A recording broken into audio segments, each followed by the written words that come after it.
Hello दोस्तों, मैं सत्येंद्र कुमार अपने यूट्यूब चैनल अखिल एजुकेशन पर एक बार फिर से आप सभी का स्वागत करता हूं। दोस्तों, इस वीडियो में हम प्रश्नावली 4.1 के क्वेश्चन नंबर 2 को हल करेंगे।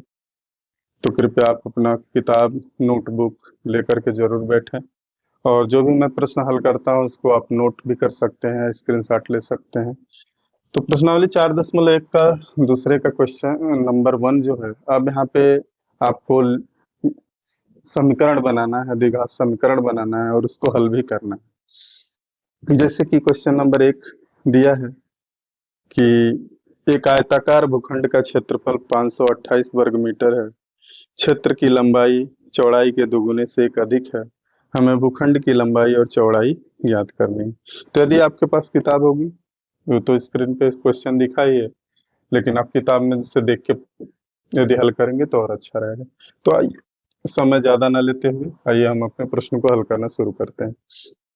जिसमें कहा है कि आयताकार भूखंड का क्षेत्रफल 528 वर्ग मीटर है। तो हमें भूखंड की लंबाई और चौड़ाई ज्ञात करनी है। तो माना, शुरू करते हैं कि माना आयताकार भूखंड है, तो माना भूखंड की चौड़ाई या लंबाई जो भी दिया है, चौड़ाई x मीटर। चौड़ाई क्या है? x मीटर है, क्योंकि जो लंबाई है वो चौड़ाई के दोगुने से एक अधिक है। तो चौड़ाई x मीटर जब हम मान लिए, चौड़ाई x मीटर, तब लंबाई कितनी हो जाएगी? तो लंबाई जो हो जाएगी, कह रहा है प्रश्न में कि जो लंबाई है वो चौड़ाई के दुगुने से एक अधिक है। तो भूखंड की लंबाई, भूखंड की लंबाई यहाँ लिख सकते हैं तब भूखंड की लंबाई कितनी होगी जब उसकी चौड़ाई x मीटर है।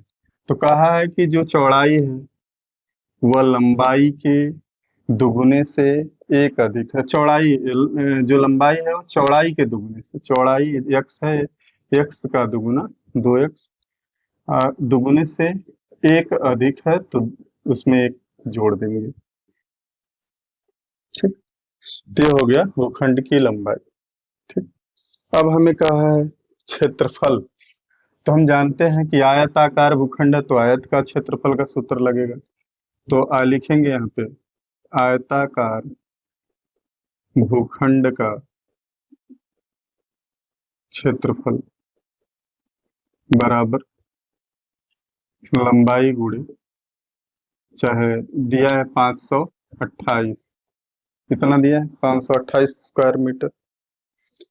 तो अब होगा क्या, आयत का क्षेत्रफल जो होता है वो लंबाई गुणे चौड़ाई होता है। ये फार्मूला होता है कि आयत का क्षेत्रफल बराबर लंबाई गुणे चौड़ाई।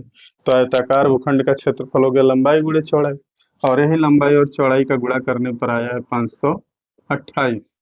और लंबाई कितनी है देख रहे हैं, यहाँ से रख देंगे 2x + 1 गुणे चौड़ाई है x बराबर 528। अब x का आप अंदर गुणा कर लीजिए, तो हो जाएगा 2x² + x, और जब इसको हम इधर लाएंगे तो हो जाएगा -528 और बराबर 0। अब ये अपना द्विघात समीकरण बन गया। यह एक द्विघात समीकरण है। अब यदि हम इसका गुणनखंड करते हैं, गुणनखंड हमने पिछले वीडियो में आपको पढ़ाया है।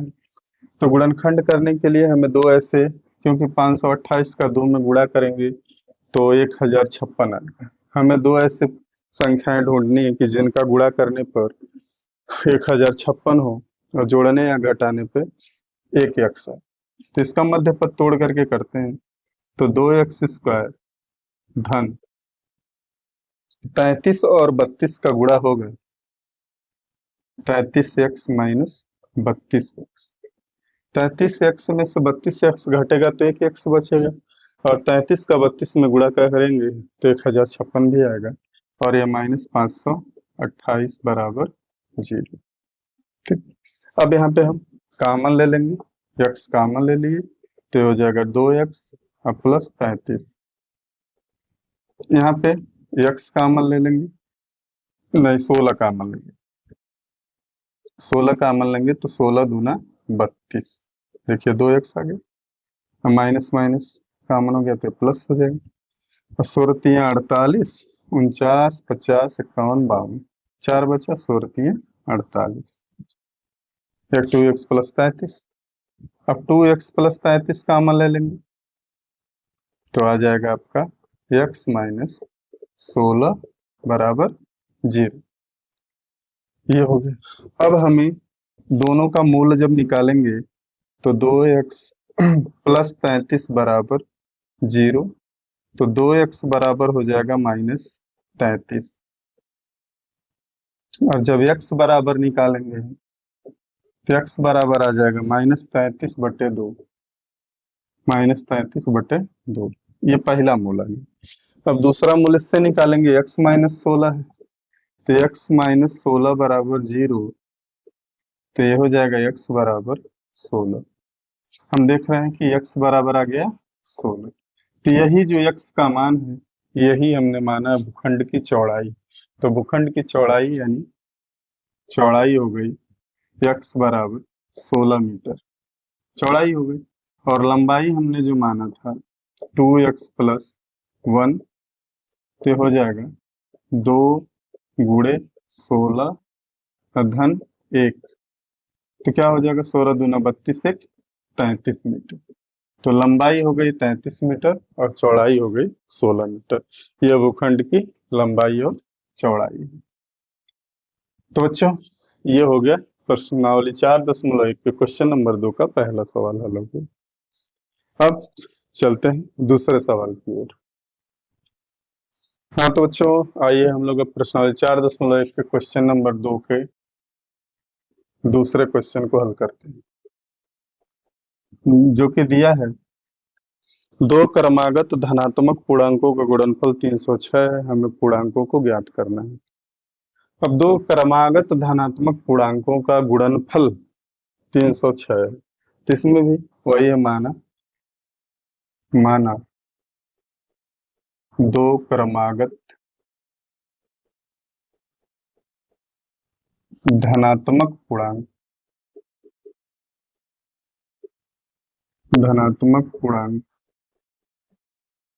x तथा x धन 1 है। देखिए जब धनात्मक क्रमागत की बात आती है तो इसमें पहला x होगा तो दूसरा x धन 1 होगा, तीसरा x धन 2 होगा, लेकिन यहाँ पे दो ही है तो इसलिए x तथा x धन 1। अब प्रश्नानुसार कहा क्या है, प्रश्नानुसार ये कह रहा है कि दो क्रमागत धनात्मक पूर्णांकों का गुणनफल यानी इन दोनों का गुणनफल x और x धन 1 का गुणनफल यानी इन दोनों का गुणा किया गया है तो 306। तो हमें पूर्णांकों को ज्ञात करना है।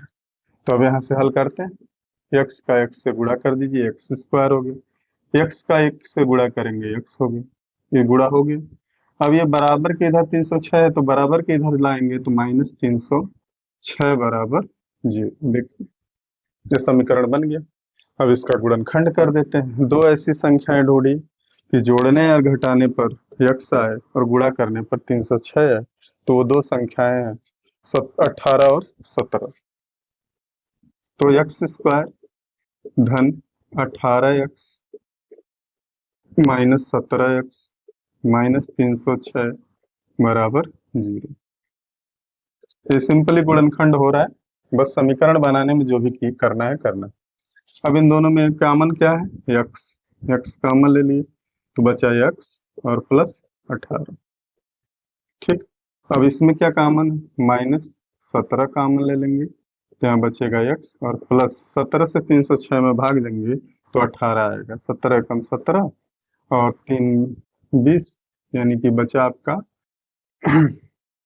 13। ठीक, 17 8 136। देखिए x धन 18।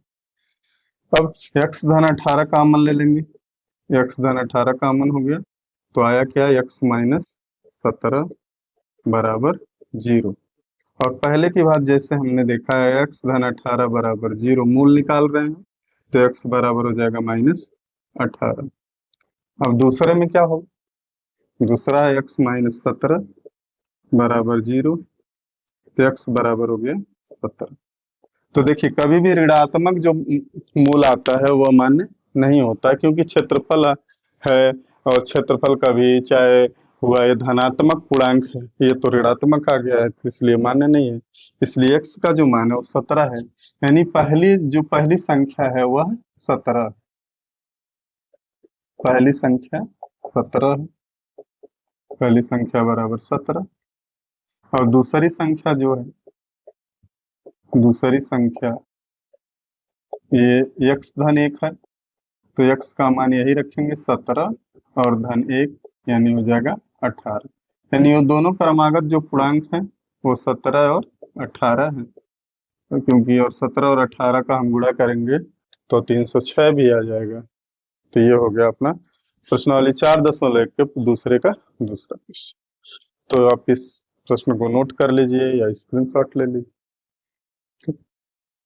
तो आइए अब चलते हैं हम लोग तीसरे क्वेश्चन की ओर। हाँ तो बच्चों आइए अब चलते हैं हम लोग क्वेश्चन नंबर 2 के तीसरे क्वेश्चन को देखते हैं, जिसमें कहा गया है कि रोहन की माँ उससे 26 वर्ष बड़ी है। रोहन की माँ उससे यानी रोहन से 26 वर्ष बड़ी है। उसकी आयु का गुणनफल अब से 3 वर्ष बाद 360 हो जाएगा।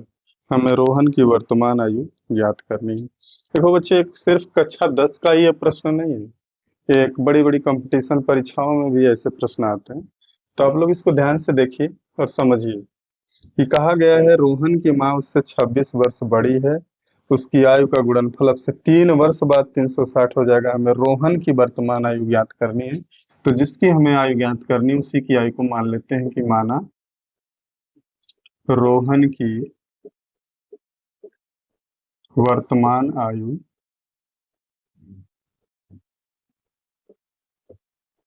रोहन की वर्तमान आयु x वर्ष। ये रोहन की वर्तमान आयु। तो जब रोहन की वर्तमान आयु x वर्ष हो गया तो उसकी माता की आयु, तब रोहन के माँ की आयु कितना हो जाएगा?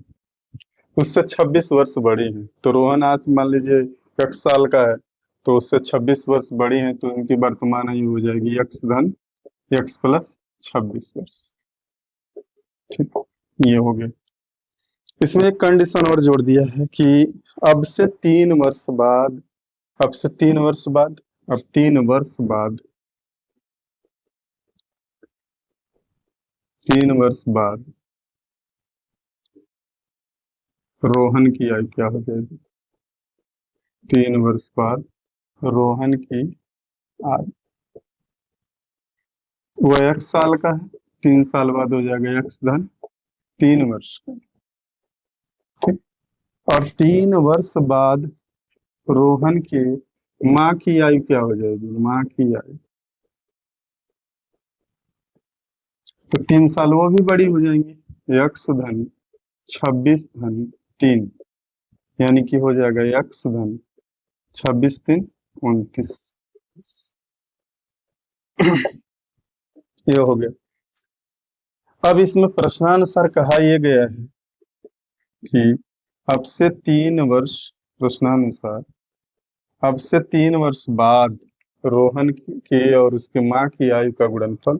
तो 3 वर्ष के बाद की जो आयु है x धन 3 गुणे x धन 29, 3 वर्ष बाद की आयु का जो गुणनफल है वो कितना हो जाएगा? 360 हो जाएगा।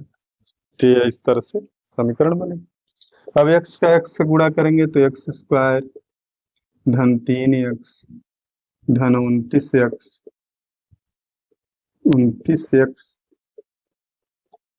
धन 3 27, 3 दूना 6 2 87 हो जाएगा। 3 का 29 से गुणा होगा और इसको बराबर 360 रहने देते हैं। अब यहाँ पे देखते हैं x स्क्वायर 29 3 32 32x और धन 87 और ये जो है इसको इधर लाएंगे -360 बराबर 0।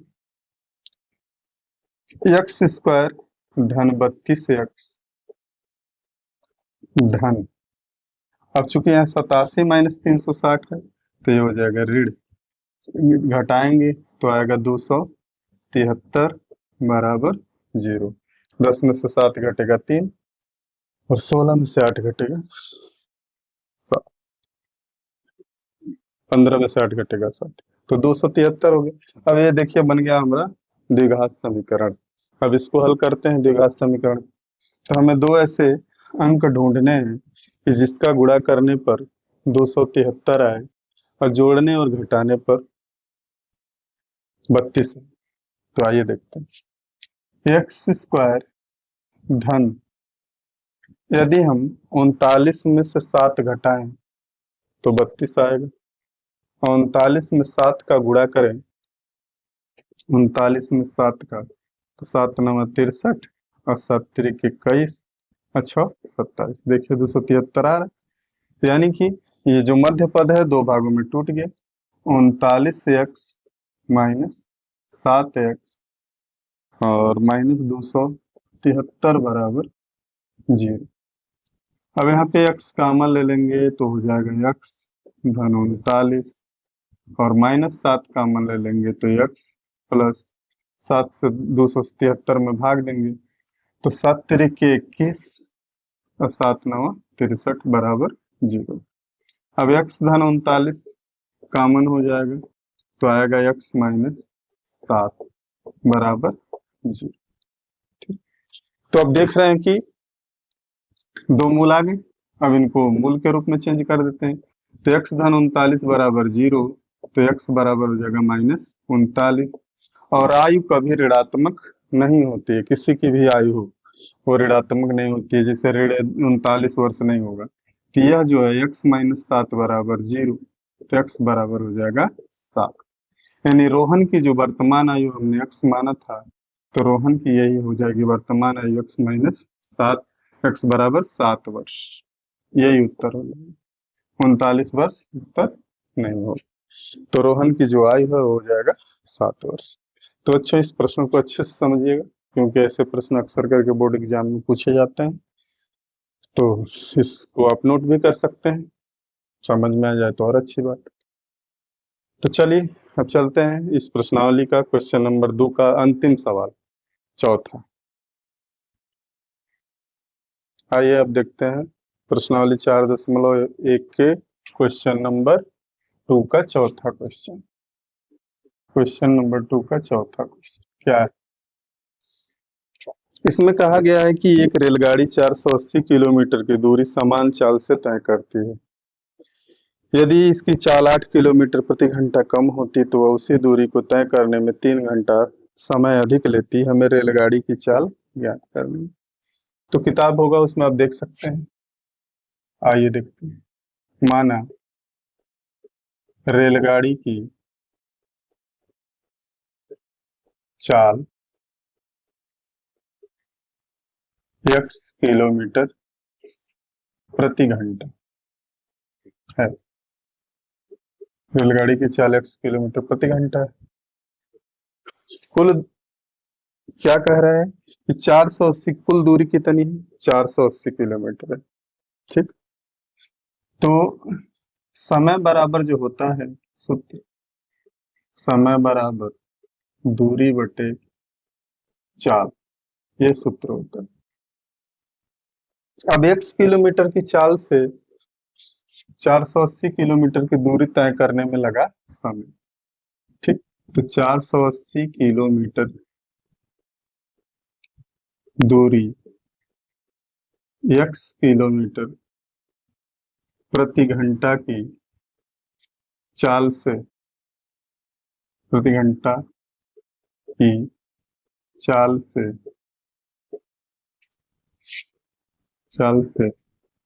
तय करने में, 480 किलोमीटर की दूरी x किलोमीटर प्रति घंटा की चाल से तय करने में लगा समय। अब कितना समय लगा? कुल दूरी है 480 इसी सूत्र में रख दें और बटा समय हो गया एक्स। चाल कुल समय कितना लगा 480 बटा एक्स घंटे, इतना समय लगा। अब कह रहा है कि चाल यदि इस चाल से चल रही है तो इतना समय लगेगा, और कह रहा है कि यदि इसकी चाल 8 किलोमीटर प्रति घंटा कम होगी तो 480 किलोमीटर की दूरी, 480 किलोमीटर की दूरी, अब एक्स में से 8 घंटा घटा देंगे, एक्स माइनस 8 किलोमीटर प्रति घंटा की चाल से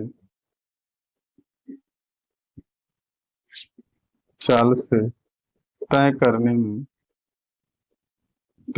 में लगा समय। अब कितना समय लगेगा, जैसा कि एक्स माइनस 8 कहाँ से आएगा, कह रहा है ना सवाल में कि 8 किलोमीटर यदि चाल रेलगाड़ी की कम हो जाए तो जो पहले चाल है वो एक्स है, तो एक्स में से ही 8 घंटा 8 किलोमीटर प्रति, मान लीजिए चाल 90 के स्पीड से चल रही है, 8 किलोमीटर प्रति घंटा कम होगा तो घटेगा, तो 8 एक्स में से 8 घटा दिया गया तो ये नई चाल हो गई, और दूरी वही है। तो अब कितना समय लगेगा, तो दूरी बराबर चार, समय बराबर दूरी बटे 4, तो 480 बटा एक्स माइनस 8 घंटे लगेंगे।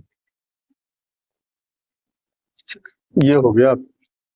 अब कह रहा है कि यदि वह उस दूरी को तय करने में 3 घंटा समय अधिक लेती है, यानी कब, जब चाल x किलोमीटर प्रति घंटा है तो इतना समय लग रहा है, चाल जब कम हो जाएगी तो जाहिर सी बात है समय अधिक लगेगा, तो कितना घंटा अधिक लगेगा, लगा है 3 घंटा, तो समय में जो अंतर मिला है, अब समीकरण बनेगा, तो